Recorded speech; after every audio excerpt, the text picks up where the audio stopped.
people who have been around quite a while in XRP, and just talk about whether or not I regret having sold my XRP the day of the lawsuit announcement.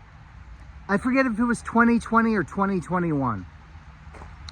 I had a healthy amount of XRP. At the time, I had been accumulating. I had been a fan. I was a fan of the technology of the XRP. I believed, at the time at least, it was among the fastest, if not the fastest, for transactions.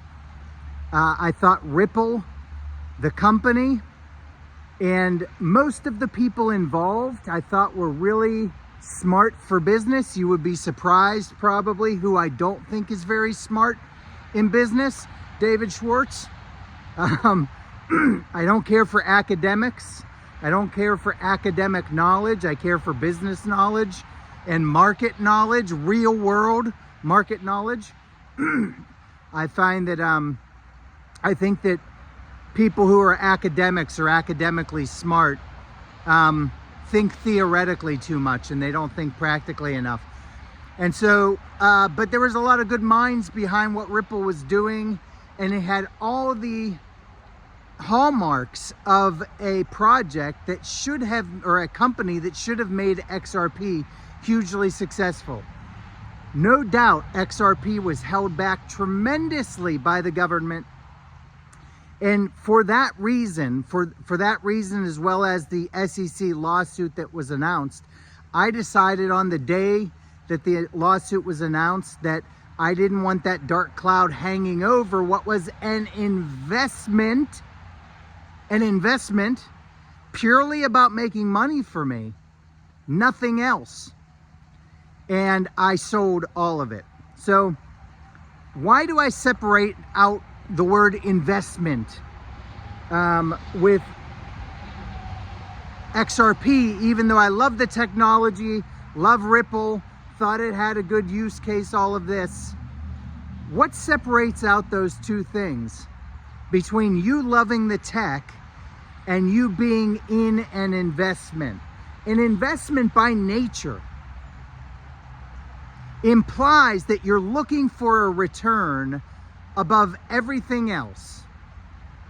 If you've invested in something, the whole point of risking your money is because you think you can make more money with it.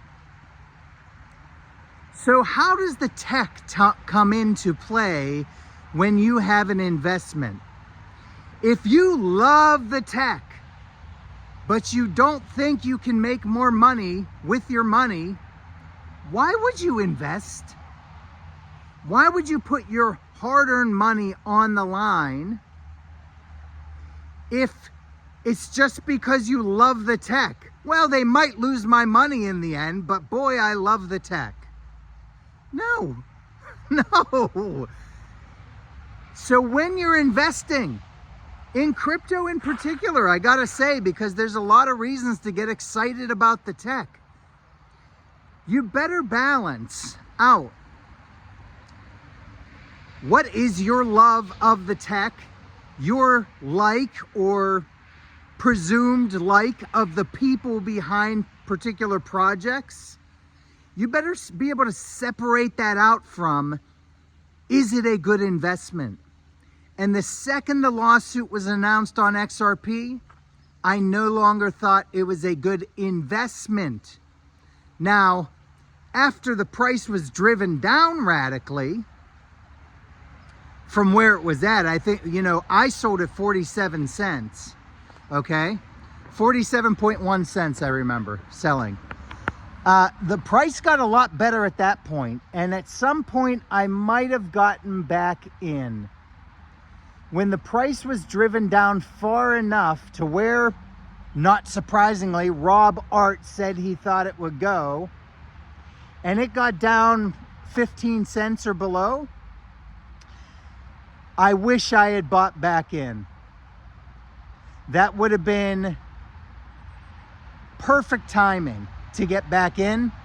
I stayed on the sidelines, not because I thought it was going to zero, but simply because I didn't know how long it would take for it to rebound. I wouldn't say that I wish I had gotten back in with a huge bag, not with everything that I invested elsewhere, but I wish I would have gotten back in at 15 cents. I mean, had I done that, I would be up 15x plus, between 15x and 20x. Now granted, with the money I took from it, I'm in other things that are up 15 to 20x already. And so even though everybody told me I'm going to regret it if I get rid of my XRP, it's the biggest mistake of your life, all of this, even though I wish I had taken some of my money back then and bought back in when the price had crashed 95%, because that's about the right time to get into most assets that look like they have a future ahead of them. Even though I wish I had done that, I still did very well and outperformed actually XRP where it's at right now. I think XRP is in a good place at the moment. You probably don't need me to tell you that. You know, for years I made videos about XRP, and I talked about all the positive things I saw. At one point I called it inevitable. Inevitable is one thing, timing is quite another thing. I'd still say it's inevitable. But the timing of that inevitable was years in the making. It took years for us to finally get to the point that I used to say in almost every video I made, where I would add the caveat to everything I said, which was that we had to get total regulatory clearance first before we were going to see the kind of growth that was possible with XRP. We now have that regulatory clarity, and even more so with Gary Gensler being gone, even more so with the Trump administration being extremely favorable not only to crypto, but to cryptos that come out of the United States. We're finally at that point. I think XRP is going to see a fantastic bull run. I couldn't be happier for all of you folks who held on through all these years and who virtually saw their capital sidelined and making them nothing, unfortunately. There's been a bull run that a lot of XRP holders who were XRP only people, you know, they set out that whole bull run and didn't make any money and watched everybody else making it. Gosh, I couldn't be happier for you guys. I can't wait for XRP to skyrocket from here.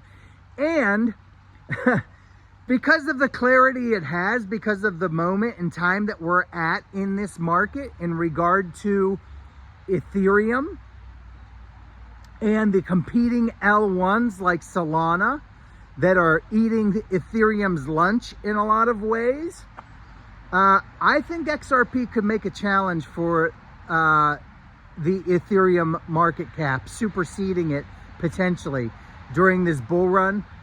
I hope that happens for everybody that's an XRP holder. Wish I had got in at 15 cents. Not unhappy I sold at 47.1 cents. Take care, everybody. Have a wonderful Christmas, and I hope to talk to you again soon.